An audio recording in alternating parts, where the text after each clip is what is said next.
대여 시청자 대오AL 주주 여러분들 반갑습니다. 대오AL 관련돼서 여러분들이 투자하시면서 알고 계셔야 되는 이슈와 주가에 영향을 미칠 만한 요소들 전달하는 멘토 이진욱입니다. 자, 오늘은 제가 어제 바로 영상 촬영했을 때 이 대오AL 관련된 알루미늄 사업부 관련된 이슈를 좀 전달을 해드렸습니다. 관세 관련된 얘기를 해드렸었죠. 근데 오늘은 이 대오AL 하게 떠올리게 되면 가장 먼저 떠오르는 이 철도 얘기를 조금 해볼까 합니다.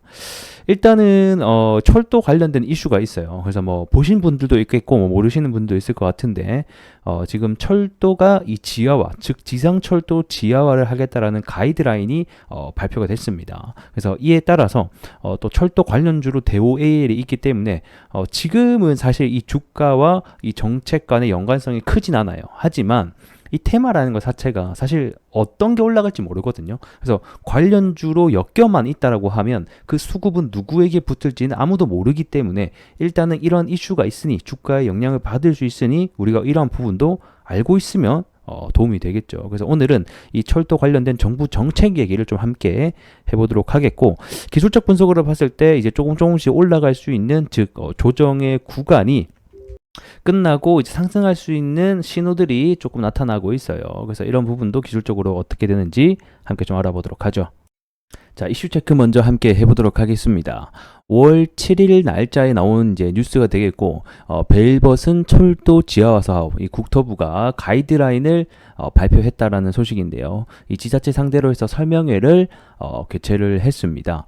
자, 이 지하화 사업이라고 하는 게 사실 이번에 처음 나온 이슈는 아닙니다. 과거에서부터 꽤 오랜 동안 계속 노이즈가 발생했던 문제이기도 했었고, 24년도 1월 달에 이 철도 지하화 특별법이 국회 본회의를 통과하면서 이제 정말 선정을 하고 착수를 하게 되는 중요한 발판이 마련이 됐었죠. 그래서 이에 따라서 올해 24년 총선이 있을 당시에도 많은 이 또 후보들이 철도 지하화 공약을 내세우면서 이 관련주들이 크게 상승했던 이력도 있습니다. 지하화하는 구역을 보게 되면 뭐 경의선, 경인선, 경부, 경원, 경춘, 중앙 이렇게 등등등 해서 많은 노선들이 있습니다. 서울 내에서만 거의 100km 가까이 되는 철도가, 지상철도가 현재 있는 상황이고, 제가 봤을 때 한 71km 정도 되는 것 같은데 이 구간을 다 지하화할 계획이다, 이렇게 보시면 됩니다. 일단은 경부선이랑 현재 물망이 오른 것이, 그 다음에 경인선이 가장 먼저 사업에 착수할 것으로 현재 보여지고 있어요. 그래서 경부선 요 길 서울역 용산역에서 경인선 여기 5.8km 짧은 구간, 현재는 이 두 구역의 시작으로 해서 나머지 부근도 계속해서 사업을 해나가지 않겠나, 이렇게 보고 있습니다. 그래서 이 철도 사업이라고 하는 게 사실 이번에 발표는 되기는 했지만 굉장히 긴 사업이겠고, 보통 2, 3년 정도의 기본 계획 수립 과정이 필요하거든요. 기본 계획 수립만 2, 3년이 걸려요. 그래서 설계하는 기간도 또 3년이 걸리거든요. 그래서 이거는 사실 못해도 10년 이상이 걸리는 사업이라서 이 10년 동안 계속해서 이슈는 발생할 수 있겠구나, 이렇게 우리가 좀 생각을 해주시면 좋을 것 같고요. 그 해당 구간에 지상철도가 없어지면 뭐 고가 도로라던가 뭐 녹지 문화, 그다음 상업시설을 개발을 해서 우리 생활시설을 좀 개발할 것으로 현재 2040 서울 도시 기본계획에 담은 바가 또 있습니다. 자, 그러면 우리가 봐야 되는 중요한 포인트는 과연 무엇인가, 이걸 좀 보게 되면 뭐 이런 세부평가 항목부터 해서 굉장히 많은 내용들이 있더라고요, 가이드라인에. 그래서 여기서 제가 중요한 일정이라고 해야 될까요, 그것만 조금 엑기스만 뽑아가지고 여러분들에게 좀 설명을 드릴 수 있도록 할게요.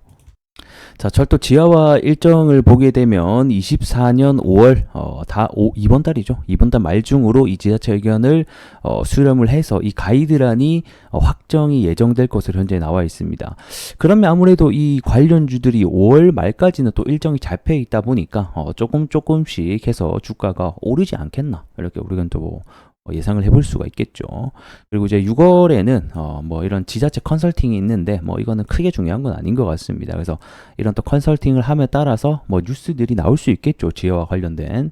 그래서 이런 이슈들이 불거질 수 있다, 이렇게만 생각해 보시면 좋을 것 같고, 그 다음에 24년 9월 달에서 이 사업을 또 제한할 예정, 이런 식으로 해서 이 월마다 어떤 계획들이 다 있더라고요. 그래서 이 월마다 이런 계획들이 수립되고 뭐 진행하는 과정 속에서 해당 뉴스들이 계속 나올 수 있구나, 이렇게 보시면 좋을 것 같고, 일단 올해 10월 말까지 이 제안서를 받고 그 다음에 12월이죠. 그래서 1차 선도 사업 대상 노선을 지정을 한다라는 또 소식이 있습니다. 그래서 이번 달 말까지 좀 이렇게 짜잘짜잘하게 계속 일정이 나오다가 말에 이제 대상 노선이 확정이 되니까 이러한 부분도 우리가 알고 있으면 좋을 것 같습니다. 그래서 최종 이제 대상 노선 확정 같은 경우에는 25년이죠. 내년 말, 사실 뭐 2년 정도 남았습니다. 그래서 이런 철도 종합 계획이 나올 것으로 예상이 된다.